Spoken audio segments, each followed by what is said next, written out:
morning, Eastside High School. I'm incredibly thankful to be sharing the celebration of another Veterans Day with all of you. Over the course of the past few years, we've gathered as an entire school community in the North Gym to demonstrate that we understand the importance of this day. It is unfortunate that we cannot be together in that same way this year, but it does not mean that we cannot spend a few moments in quiet reflection and observance. In recent weeks, we have frequently and often loudly been reminded about the many ways in which we as Americans are divided. We can often get so caught up in the chasms that divide us that we take for granted the beautiful place in which we live and the freedoms that we know to be our birthright. It is important then that on a day like this, we pause and reflect upon all of the things that we do have in common. Our veterans can help us do just that. In them, we see our best selves. They put themselves between us and the enemies of everything we as Americans hold dear: freedom, equality, justice, and democracy. Our veterans stand up for our right to disagree with one another, to protest and stand up for what we believe is right, and to worship in any way we may choose to. They selflessly serve and fight if necessary to defend these freedoms. They do so when we are united behind them and even when we aren't. They live the spirit of civic virtue, putting the good of the community first before their own wants and needs. The selflessness of our veterans sustains my confidence in the fact that the strengths of our brother and sisterly bonds far exceed the force of our disagreements. In their example, we can find our best selves. It's not enough to just say thank you to our veterans on Veterans Day. It's up to us to show them that we understand the importance of their service. One simple way that we all can do that is by carrying ourselves and dealing with each other in a manner that demonstrates we value the freedoms for which they have stood and fought.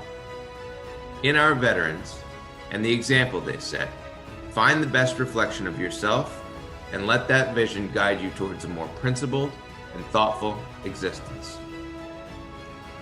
A few years ago at our Veterans Day Assembly, we heard from a member of the East Lyme High School class of 1993, Miss Elizabeth Ram. We've asked her to share her memories of her classmate and friend Jason Hamill with us again today. After graduating from East Lyme High School, Jason went on to serve in the United States Army and eventually paid the ultimate sacrifice for his country while serving in Iraq. It is our hope that this story about a fellow Viking will help you reflect on the significance of this day. Thanks, East Lyme. I'm humbled and honored to be speaking to you about my dear friend Jason Hamill. Jason was born in Connecticut and raised in Salem. He attended Salem School, East Lyme High School, and then went on to Yukon, where he was part of the ROTC program and was commissioned as second lieutenant upon graduation. Jason achieved the rank of Army Captain Company Commander. He served tours in Kosovo, Afghanistan, and Iraq, where he ultimately lost his life on November 26, 2006. He is a true American hero. He walked these hallways, competed in the gym, and one of you is assigned his locker. Jay was one of you. He was proud to have grown up on West Road in Salem. He was a wrestler, a drummer.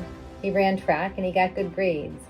He was a good friend, a triplet along with his siblings, Stephanie and Jeffrey, a little brother to his sister Tanya, and a loving husband to his wife of 1 year, Karen.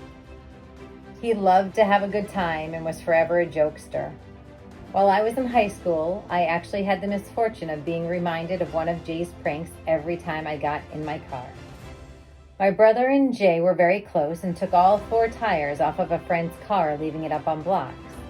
To retaliate, this friend placed cheese on the air vents underneath the hood of the car I shared with my brother. All year round, every time I got into my car, it smelled like dirty socks. Jason fought for what he believed in and felt strongly about providing a better life for all people.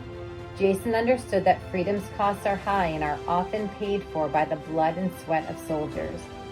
Jay understood that the soldiers' sacrifice and pay in the form of time away from family, the rigors of training, and the physical and emotional trauma of combat. Jay knew full well what those costs were, yet he bravely and selflessly devoted his life to answering our nation's call and protecting our sacred liberties with dignity, valor, and honor. While in Iraq, he often communicated home to his friends and family that he believed in the cause and that his sacrifices were so others could have the chance to live in security, to know justice, and to experience freedom's blessings. He saw the change the military was making in Iraq, and he was proud to be a part of it. The accomplishments of Jay and his company were legendary throughout eastern Baghdad, where Jay and his team literally transformed the landscape, rendering it virtually useless to the enemy, while providing safe and clear routes for his fellow soldiers and the people of Iraq. Jay's work in East Baghdad no doubt saved countless lives, and this stands as his great legacy to the world. Think about that for a minute. Someone sitting where you sit today went on to change the world. Jay was the most sought-after man in East Baghdad. Every Iraqi police commander would ask if Captain Jay could help with various tasks. The list grew longer and longer, while Jay and his men dutifully completed task after task. In the words of Colonel Mark Bertoloni, whether Jay realized it or not, he did more for U.S.-Iraqi relations than almost anyone in theater. The Iraqi police held a special lunch in Captain Jay's honor and hosted Jay and his company, celebrating all of their great work. Jay often spoke to family about how much he loved being a commander. It was his end goal for achievement in the military. Jay was described by many who worked with and for him as a strong and smart natural-born leader. He was known for truly caring about each and every one of his soldiers, feeling a great sense of responsibility to make sure that they all came home, a goal he nearly accomplished. He did not lose a single soldier in Iraq until that final day when one of his lieutenants was killed alongside him. The day Jay was killed by an improvised explosive device, an IED, he had been scheduled to leave Iraq, marking his final retirement from the military. The replacement unit had been arriving in Iraq and were being phased into Jay's unit's missions. The patrol when Jay was killed was scheduled to be his last and final military mission and was almost canceled. They had an issue with the communication system and ended up going back to the base to have it fixed. Jay could have canceled this patrol, and the men in his unit that had already completed their final mission were begging Jay to cancel, as they were aware of the constant threats of war. Jay, being who he was, dedicated, chose to proceed.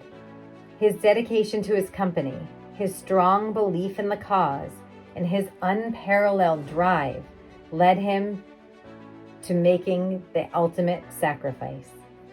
I speak to you today not with sadness, but with pride for Jay. My hope in sharing his story is to keep his memory alive. I hope you'll take pause when you recite the Pledge of Allegiance every morning and think about the fact that someone who stood exactly where you're standing fought hard to maintain liberty and justice for all. Whether on the sidelines or in the stands, when you hear our national anthem, think of Jay and the others who made those words possible. This song has never been more powerful to me since I lost Jay. I humbly ask you to show our military and our country the respect and honor they deserve by remaining silent and still during this song. I hope you feel a sense of pride that a fellow East Lyme High School Viking went on to become a hero. Not by winning a Super Bowl or writing a hit song, but by fighting for a better life for all. I hope you're inspired to follow your own dreams and honor your passions, whatever they may be. Next time you drive through the roundabout at Salem Four Corners, notice the memorial bench. That was placed there by the proud town of Salem to honor Jason for all he's done for our country. Jason Hamill paid the ultimate price to maintain our freedoms and to make this world a safer, better place. We owe him a debt of gratitude that we can continue to repay by remembering him, honoring him and celebrating his incredible life. East Lyme High School Veterans Day Committee is in the process of finalizing a memorial plaque to be installed near the entrance to the high school in memory of Captain Jason Hamill. We hope to dedicate this plaque at a ceremony sometime in the near future. It is our sincere hope that this will be a public event. Before we close today, we'd like to share with you the text of that plaque. Captain Jason Hamill, January 5th, 1975 to November 26th, 2006. United States Army. Company Commander of E Company, 3rd Battalion, 67th Armor Regiment, 4th Infantry Division. Jason was a proud Salem resident, model Viking student, and valued member of the class of 1993. During his time at ELHS, he was a member of the varsity wrestling and track teams. He was also a 4-year member of the Viking Band, serving as a drum captain during his senior year. His experiences here laid the groundwork for a military career where he evolved into a caring and disciplined leader. Hours before returning home from a tour in Iraq, he volunteered for one last mission in order to ensure leadership was handed down responsibly to his replacement. It was during this mission that he made the ultimate sacrifice for his company and country. The East Lyme High School community will forever remember Jason's sacrifice and seek to ensure his spirit of selflessness is instilled in future generations of Viking students.